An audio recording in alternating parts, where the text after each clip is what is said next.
ہمارے لوگوں میں بہت زیادہ غلط فہمیاں پائی. لوگ غلط کام کر رہے ہوتے ہیں لیکن لوگوں کو علم نہیں ہوتا، احساس نہیں ہوتا کہ وہ شرک میں مبتلا ہے، بدعات میں مبتلا ہے. اس حوالے سے، اس مناسبت سے اور اس نقطۂ نظر کو دیکھتے ہوئے اس موضوع کے حوالے سے بات کرنا اور ہم سب کو اس موضوع کے بارے میں جاننا بہت ضروری ہے. سب سے پہلی چیز جو ہم آپ کے سامنے پیش کرنا چاہتے ہیں وہ یہ کہ تعویذ کا معنی مطلب کیا ہے، تعویذ کسے کہتے ہیں. کیونکہ ہمارے بہت سارے لوگ ایسے ہیں جو تعویذ پہنتے ہیں، استعمال کرتے ہیں، گھروں میں لٹکاتے ہیں اور نہ جانے کون کون سے کام وہ کرتے ہیں، لیکن وہ یہ فیصلہ نہیں کر پاتے کہ یہ تعویذ ہے یا نہیں ہے. جہالت کی بنا پر، عدم واقفیت کی بنا پر، علم نہ ہونے کی بنا پر لوگ تعویذ کے اندر مبتلا ہیں، تعویذ کو لٹکانے، تعویذ پہننے کے اندر مبتلا ہیں، لیکن لوگوں کو احساس نہیں ہے، علم نہیں ہے کہ وہ شرک میں مبتلا ہے، بدعت میں مبتلا ہے. لہذا میں آپ کے سامنے تعویذ کا ایک وسیع مفہوم پیش کرنا چاہتا ہوں تاکہ اس کی روشنی میں ہر بندہ یہ فیصلہ کر سکے کہ وہ جو کر رہا ہے وہ تعویذ ہے یا نہیں ہے. ابن الاثیر رحمت اللہ علیہ نے اپنی کتاب النہایہ اور ابن حجر رحمت اللہ علیہ نے اپنی کتاب فتح الباری کے اندر تعویذ کا ایک وسیع مفہوم ذکر کیا، جس کا خلاصہ یہ ہے کہ ہر وہ چیز جو جادو، ٹونے، نظر بد، خیر و برکت یا کسی بھی مصیبت کو دور کرنے کے لیے اپنے جسم میں یا جانور کے جسم میں، گھر میں یا دکان میں لٹکایا جائے، وہ سب کے سب تعویذ کے اندر داخل ہے. وہ ساری کی ساری چیزیں جو ایک انسان اپنے جسم میں پہنتا ہے یا اپنے جانوروں میں لٹکاتا ہے یا اپنے دکان کی خیر و برکت کی نیت سے لگاتا ہے یا اپنے گھر کی امن و شانتی کے لیے لگاتا ہے، اس عقیدے کے ساتھ اس کو لگانے سے مصیبتیں دور ہو سکتی ہیں، اس کو لگانے سے دکان میں خیر و برکت نازل ہو سکتی ہے، اس کو لگانے سے جادو سے علاج پایا جا سکتا ہے، اس کو لگانے سے نظر بد سے اپنے آپ کو بچایا جا سکتا ہے، وہ ساری کی ساری چیزیں تعویذ کے اندر داخل ہیں. آج سماج کے اندر، معاشرے کے اندر، مسلم گھرانوں کے اندر تعویذ کی بے شمار شکلیں ہیں جو لوگ استعمال کر رہے ہیں. اس تعریف کی روشنی میں ہر شخص یہ فیصلہ کر سکتا ہے کہ اس کے گھر میں جو ہے وہ تعویذ ہے یا نہیں ہے، اس کی دکان میں جو چیز لٹک رہی ہے وہ تعویذ ہے یا نہیں ہے، اس نے اپنے جسم پر جو پہنا ہوا ہے وہ تعویذ ہے یا نہیں ہے. اس تعریف کی روشنی میں ہر شخص یہ فیصلہ لے سکتا ہے. آج مختلف شکلیں ہیں جو لوگ تعویذ پہنتے ہیں. کچھ لوگ قرآنی آیات لکھ کر کے اپنے گھروں میں یا اپنی دکان کی خیر و برکت کی نیت سے لگا دیتے ہیں اور یہ سمجھتے ہیں کہ اس کو لٹکانے سے گھروں میں خیر و برکت آئے گی، اس کو لگانے سے دکان میں خیر و برکت نازل ہوگی. اللہ والو، اگر ڈاکٹر نے کہا ہے کہ ٹیبلٹ کھانا ہے، بنا کھائے آپ کو شفا نہیں مل سکتی. کوئی کہے نہیں میں ٹیبلٹ اپنے گھر میں لگاؤں گا مجھے شفا مل جائے گی. کوئی کہے کہ میں ٹیبلٹ کے جو ہے پوری پیکٹ اپنے دکان میں لٹکا دوں گا مجھے شفا مل جائے گی. تو اس سے بڑا بے وقوف دنیا میں اور کوئی نہیں ہے. قرآن کریم شفا ہے، اس بات میں کسی کا شک نہیں ہے، کسی کو بھی شک نہیں ہے کہ قرآن کریم شفا ہے. لیکن کس کے لیے؟ ان لوگوں کے لیے جو قرآن کریم پڑھتے ہیں، ان آیتوں کو لکھ کر کے جو لٹکاتے ہیں ان کو شفا نہیں ملتی ہے، وہ بدعات و خرافات میں گرتے چلے جاتے ہیں، شرکیات کے اندر مبتلا ہوتے چلے جاتے ہیں. قرآن پڑھو گے تو شفا ملے گی، قرآن سمجھو گے تو شفا ملے گی، قرآن کریم پر عمل کرو گے تو شفا ملے گی. اس کو لٹکانے سے کچھ حاصل ہونے والا نہیں ہے. بہت سارے لوگ دھاگے باندھتے ہیں، بہت سارے لوگ آیات قرآنی لکھ کر کے اپنے گردن میں لٹکا لیتے ہیں، اپنے رام پر باندھ لیتے ہیں، اپنے جسم کے دیگر حصوں پر باندھ لیتے ہیں. بہت سارے لوگ الگ الگ عقیدہ رکھتے ہوئے مختلف قسم کے پتھر پہنتے ہیں، انگوٹھی پہنتے ہیں. یہ کئی شکلیں ہیں جو آج مسلمانوں کے گھرانوں میں داخل ہو چکی ہیں اور مسلم دنیا میں اس کو دیکھا جا سکتا ہے. یہ جو شکلیں آج چل رہی ہیں، اور اس کے نام پر بھی الگ بزنس چل رہا ہوتا ہے، الگ کاروبار چل رہا ہوتا ہے، یہ سب کچھ جو ہو رہا ہے اس کے بارے میں اسلامی شریعت کیا کہتی ہے؟ تو حدیث میں آپ کے سامنے پیش کرنا چاہوں گا، ان حدیثوں کی روشنی میں ہر آدمی یہ فیصلہ کر لے کہ جو وہ کر رہا ہے وہ باعث اجر و ثواب ہے، یا وہ جو کر رہا ہے وہ بدعت ہے، شرک ہے، اور اللہ کی سراسر مخالفت ہے، نبی کی مخالفت ہے صلی اللہ علیہ وسلم۔ وعن عقبة بن عامر رضي الله تعالى عنه أن رسول الله صلى الله عليه وسلم أقبل إليه رهط فبايع تسعه وأمسك عن واحد فقال يا رسول الله صلى الله عليه وسلم بايعت تسعه وتركت هذا؟ فقال النبي صلى الله عليه وسلم إن عليه التميمة فأدخل يده فقطعها فبايعه فقال النبي صلى الله عليه وسلم من تعلق تميمة فقد أشرك، رواه أحمد في مسنده والحاكم في المستدرك۔ اس حدیث پاک کو امام احمد رحمۃ اللہ علیہ نے اپنی کتاب حدیث کی کتاب مسند کے اندر نقل فرمایا ہے، اور امام حاکم نے مستدرک کے اندر نقل فرمایا ہے۔ عقبہ ابن عامر صحابی رسول ہیں، اللہ کے نبی سے روایت کرتے ہوئے کہتے ہیں کہ اللہ کے نبی صلی اللہ علیہ وسلم کے پاس 10 لوگوں پر مشتمل ایک قبیلہ پہنچا، ایک جماعت پہنچی، بیعت لینے کے لیے، عہد و پیمان کرنے کے لیے اللہ کے نبی صلی اللہ علیہ وسلم نے ان میں سے 9 لوگوں سے بیعت لی، وعدہ کیا، اور ایک آدمی کو چھوڑ دیا۔ عقبہ بن عامر کہتے میں نے پوچھا اللہ کے پیارے حبیب صلی اللہ علیہ وسلم ذرا بتلائیے تو صحیح کہ آخر آپ نے 9 لوگوں سے بیعت لی اور ایک کو چھوڑ دیا، ایسا آپ نے کیوں کیا؟ اللہ کے نبی کہتے ہیں اس کے گردن میں تعویذ لٹک رہی ہے، اسی لیے میں نے اس کو چھوڑ دیا۔ ابھی بھی وہ شرک کی حالت پر ہے، مکمل شرک سے آزاد نہیں ہوا ہے۔ جب تک شرک سے آزاد نہیں ہوگا میں اس سے بیعت کیسے لے سکتا ہوں؟ اس کے بعد اللہ کے نبی صلی اللہ علیہ وسلم نے اپنا ہاتھ بڑھایا اور اس کی تعویذ کو کاٹ کر کے پھینکا۔ اس کے بعد آپ صلی اللہ علیہ وسلم نے اس سے بیعت لی۔ اس کے بعد اللہ کے نبی صلی اللہ علیہ وسلم نے بیان فرمایا من تعلق تمیمة فقد اشرک، جس کسی نے تعویذ لٹکائی چاہے جو بھی شکل ہو تعویذ کی، اس نے شرک کیا، اور جو ایسا کرتا ہے وہ مشرک ہے۔ اس حدیث پاک کو امام احمد رحمۃ اللہ علیہ نے اپنی کتاب مسند کے اندر نقل فرمایا۔ بھائی اس حدیث کی روشنی میں دیکھا جا سکتا ہے کہ آج لوگ مسلمان ہوتے ہوئے بھی شرک کر رہے ہیں، اور قرآن کریم نے جتنی بڑی بات کہی وَمَا يُؤْمِنُ أَكْثَرُهُمْ بِاللَّهِ إِلَّا وَهُمْ مُشْرِكُونَ، بہت سارے لوگ کلمہ پڑھتے ہوئے شرک کرتے ہیں، اللہ پر ایمان لاتے ہوئے شرک کرتے ہیں۔ یہ یہی قسم کے لوگ ہیں جو غیر اللہ کے لیے ذبیحہ پیش کرتے ہیں، غیر اللہ کے نذر و نیاز پیش کرتے ہیں، جو تعویذیں لٹکاتے ہیں، قبروں کی پوجا کرتے ہیں، قبر پرستی کرتے ہیں، پیری مریدی میں گرفتار ہیں۔ یہی وہ لوگ ہیں جو کہنے کو تو مسلمان ہیں لیکن عمل و کردار سے یہ مشرک بن چکے ہیں، ان کا شرک واضح ہو چکا ہے۔ اس کے بعد وعن عمران بن حسین رضی اللہ تعالی ان رسول اللہ صلی اللہ علیہ وسلم رأى رجل فيه حلقة من صفر فقال النبي صلى الله عليه وسلم ما هذه الحلقة؟ قال إنها من الواهنة، قال انزعها فإنها لا تزيدك إلا وهنا، ثم قال النبي صلى الله عليه وسلم فإنك لو مت وهي عليك ما أفلحت أبدا، رواه أحمد في مسنده۔ اس حدیث پاک کو بھی امام احمد رحمۃ اللہ علیہ نے اپنے مسند کے اندر نقل فرمایا ہے۔ عمران بن حسین رضی اللہ تعالی عنہ بیان فرماتے ہیں کہ نبی کریم صلی اللہ علیہ وسلم نے بیان فرمایا آپ نے ایک آدمی کو دیکھا کہ جس کے ہاتھ میں پیتل کا کڑا تھا، اس نے پیتل کا کنگن پہنا ہوا تھا۔ اللہ کے نبی صلی اللہ علیہ وسلم نے پوچھا یہ کڑا کس وجہ سے، کیوں تم نے اس کڑے کو پہن رکھا ہے؟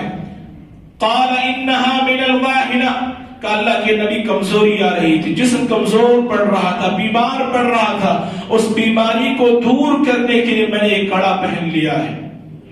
اللہ کے نبی صلی اللہ علیہ وسلم نے کہا اسے اتار دو، کیونکہ یہ جو کڑا ہے یہ مزید تمہیں کمزور بنا دے گا، تمہیں طاقتور نہیں بنائے گا، تمہیں شفا نہیں دے سکتا ہے، تمہاری بیماری کو دور نہیں کر سکتا ہے. ابھی تو تم صرف ظاہری جسم سے بیمار ہو، اگر یہ کڑا تمہارے پاس رہا تو تمہارا عقیدہ بھی کمزور ہو جائے گا. اس کے بعد اللہ کے نبی صلی اللہ علیہ وسلم نے کہا کہ میں تمہیں کیوں منع کر رہا ہوں؟ اس وجہ سے منع کر رہا ہوں، اگر اس عقیدے کے ساتھ، اس عمل کے ساتھ تم مر گئے، ما افلحت ابدا، کبھی تم کامیاب نہیں ہو سکو گے، کبھی بھی کامیابی تمہارے قدم بوسی نہیں کرے گی، کبھی بھی تم آزاد نہیں بن سکو گے، کبھی بھی تم چھٹکارا جنت سے حاصل نہ کر سکو گے، کبھی بھی تم جنت میں داخلہ پا نہ سکو گے. یہ دو احادیث بتاتی ہیں کہ جو بھی تعویذیں لٹکاتا ہے یا تعویذیں پہنتا ہے، قرآنی آیات ہی کی صحیح، دعاؤں کی ہی صحیح، وہ ساری کی ساری چیزیں شرکیات کے اندر داخل ہیں، وہ ساری کی ساری چیزیں بدعات و خرافات کے اندر داخل ہیں. اب ان تمام تفصیلات کے باوجود اگر کوئی آدمی انہیں پہنتا ہے تو وہ اللہ کی سراسر مخالفت کر رہا ہوتا ہے، نبی صلی اللہ علیہ وسلم کی مخالفت کر رہا ہوتا ہے، اس کی توحید خطرے میں ہے، اس کا شرک اسے جہنم میں لے جانے والا ہے. لہذا لوگوں اس بدعات کو، ان خرافات کو اپنے گھروں سے نکالو، ورنہ یہ جب تمہارے گھر میں آ جائیں گے بے شمار فتنے و فسادات ہوں گے، تمہارے گھروں کے اندر بگاڑ پیدا ہوگا، دنیا بھی خراب ہوگی اور آخرت بھی تمہاری خراب ہو جائے گی. بھائیوں، اس تعویذ کے بے پناہ نقصانات بیان کیے جاتے ہیں، اس تعویذ کے بے پناہ مفاسد، سائڈ ایفیکٹ بیان کیے جاتے ہیں، انہیں میں سرسری انداز میں آپ کے سامنے رکھنا چاہتا ہوں.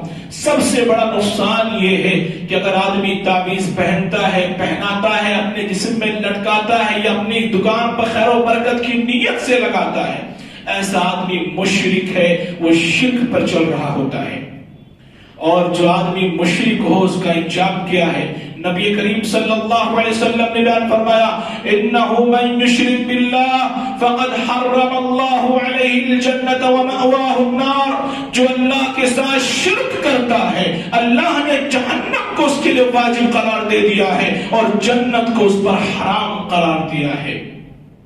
اور جو بھی ممات وهو يشرك بالله، جو بھی شرک کی حالت میں مرتا ہے وہ کبھی بھی جہنم سے نکالا نہیں جائے گا، وہ ہمیشہ کے لیے جہنم میں داخل کر دیا جاتا ہے.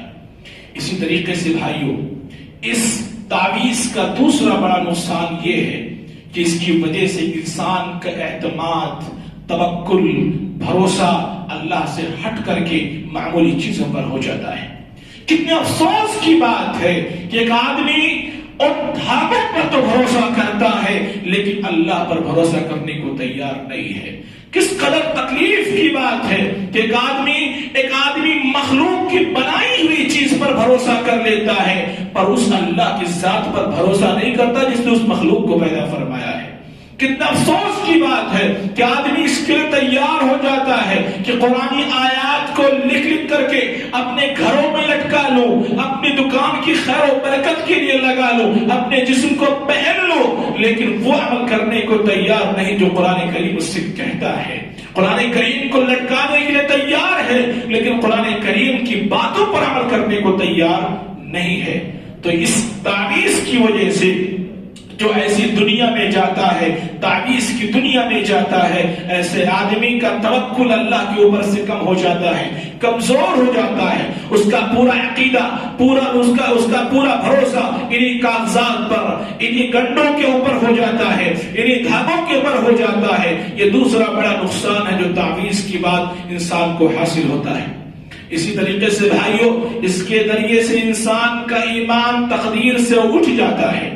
تقدیر کے اندر ایمان رکھنے کا مطلب یہ ہے کہ جو کچھ دنیا میں ہو رہا ہے وہ سب اللہ رب العالمین نے تقدیر میں لکھ رکھا. اس بات پر ایمان سب کا ہونا چاہیے. لیکن آدمی جب مصیبت میں گرفتار ہوتا ہے، آدمی جب پریشانی میں مبتلا ہوتا ہے تو اس بابا کے پیچھے، اس بابا کے پیچھے، اس پیر کے پیچھے ان دھاگوں کو باندھنا شروع کر دیتا ہے اور یہ سمجھنے کی، اور یہ سمجھتا، یہ عقیدہ رکھتا ہے کہ ان چیزوں کے ذریعے سے میں وہ مصیبت ختم کر سکتا ہوں جو مصیبت اللہ نے تقدیر میں لکھی ہوئی ہے. اس سے انسان کا ایمان تقدیر کے حوالے سے کمزور پڑ جاتا ہے.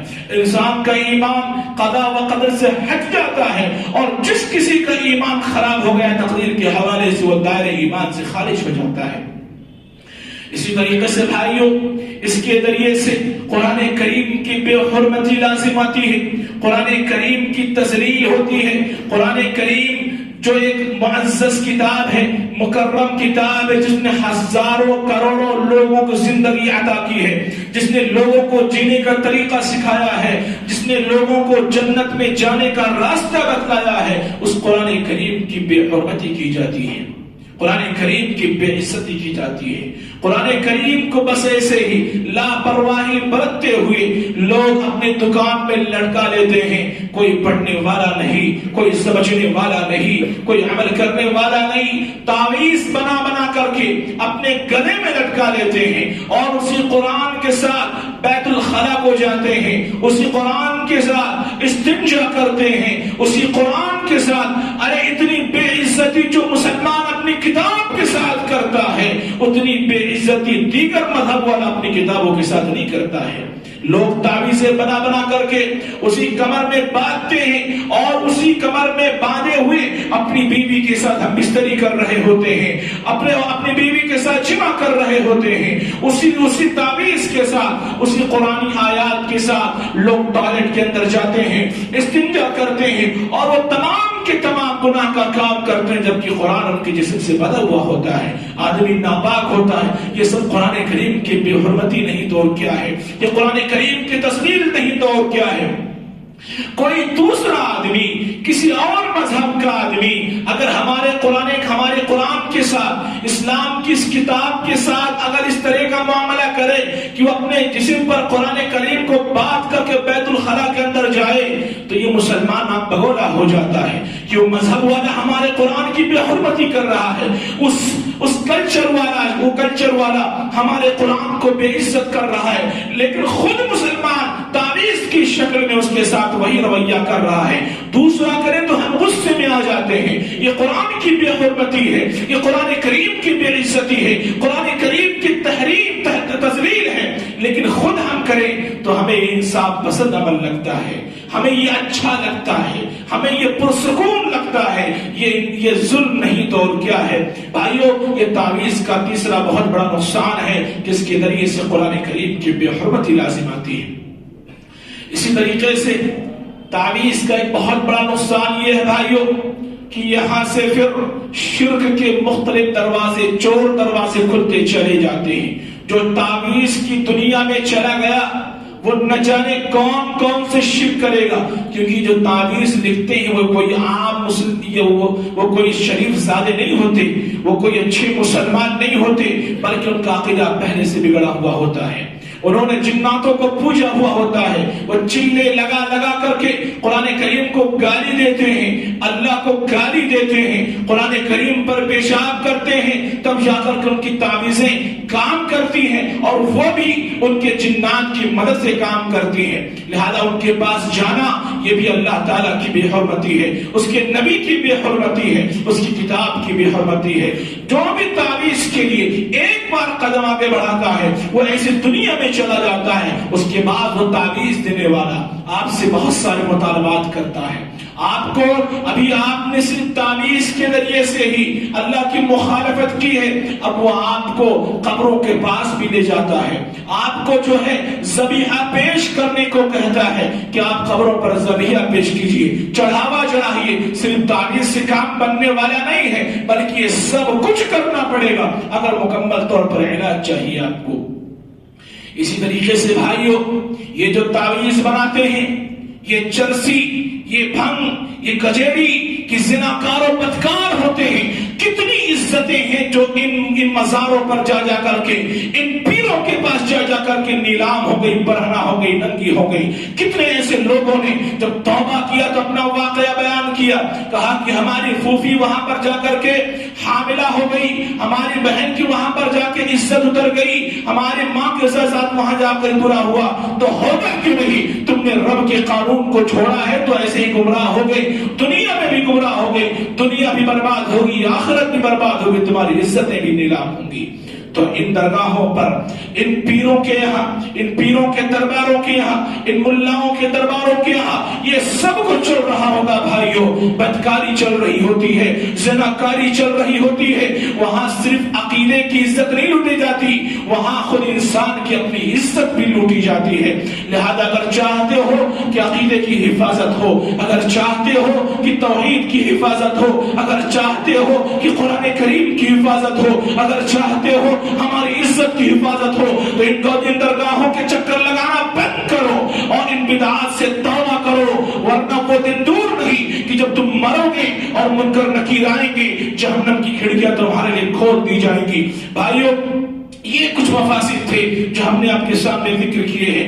آج لوگ مختلف مسائل میں مبتلا ہیں، مختلف پریشانیوں میں مبتلا ہیں، اور معمولی دھاگوں کے ذریعے سے وہ مصیبتوں کو دور کرنا چاہتے ہیں، پریشانیوں کو دور کرنا چاہتے ہیں.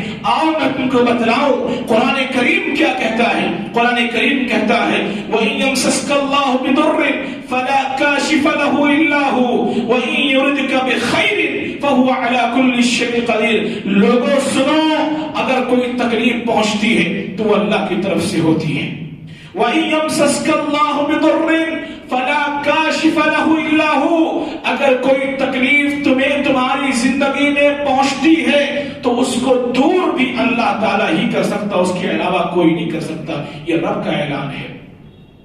اب جب یہ فارمولا، یہ اصول، یہ ضابطہ ہمیں مل گیا کہ جو مصیبت آتی ہے وہ اللہ کی طرف سے آتی ہے، جو تکلیف آتی ہے وہ اللہ کی طرف سے آتی ہے، جو پریشانی آتی ہے وہ اللہ کی طرف سے آتی ہے، تو یہ اصول بھی ہم سمجھیں کہ اس پریشانی کا علاج اللہ تعالیٰ ہی بتاتا ہے.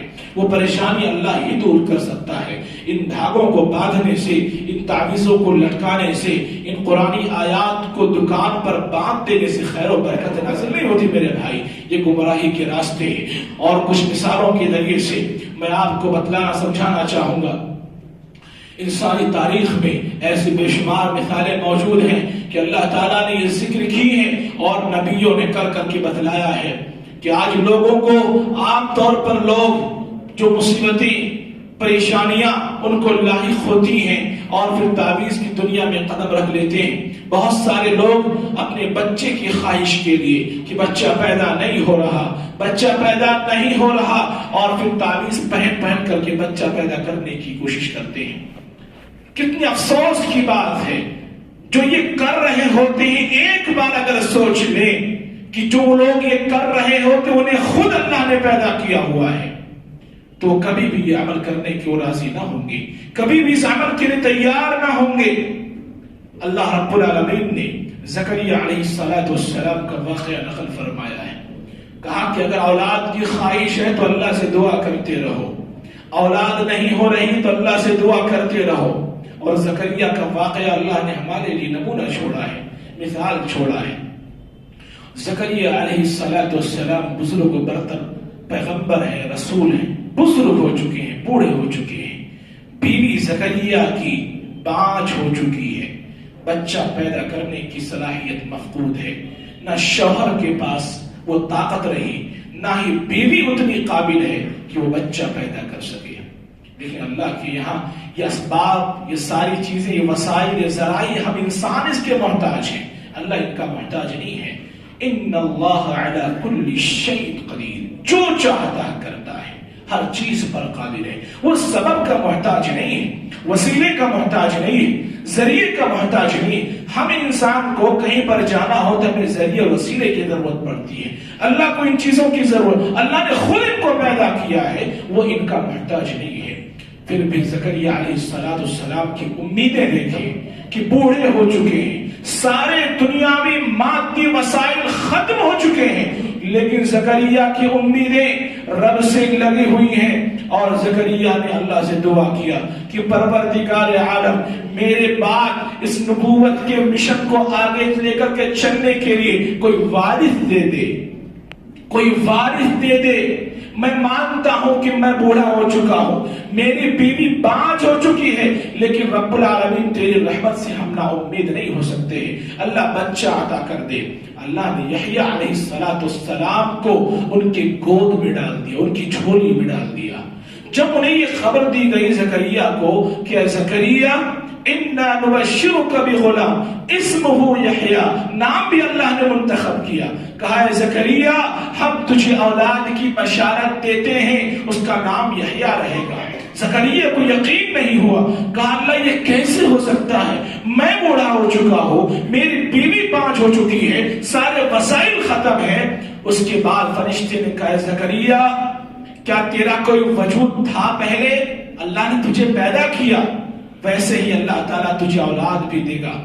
تو یہ مثال یاد رکھنے کی ضرورت ہے اور یہ مثال بتانے کی ضرورت ہے کہ جو تعویذوں کے بہانے یا اس طریقے سے دھاگوں کے بہانے 40 دن چلا لگا کر کے اپنی عزتیں بیچ رہی ہوتی ہیں، اپنی عزتیں نیلام کر رہی ہوتی ہیں، انہیں رب سے مانگنے چاہیے، انہیں ان دھاگوں سے یا ان قبروں کا چکر لگانے سے باز آنا چاہیے۔ ایک آدمی نے اپنا واقعہ بیان کیا، کہا شیخ ہماری بیوی کو بچہ پیدا نہیں ہو رہا تھا، ہماری بیوی کو بچہ پیدا نہیں ہو رہا تھا، کسی نے کہا کہ فلاں مزار پر جانے سے وہاں پر بچہ پیدا ہو جائے گا۔ چنانچہ میں نے اپنی پھوپھی کے ساتھ، میری پھوپھی بیوہ ہو چکی تھی، میں نے اپنی پھوپھی کے ساتھ اپنی بیوی کو بھیج دیا، کہا شیخ میں رک نہیں سکتا تھا، میں تو سعودی عرب چلا آیا۔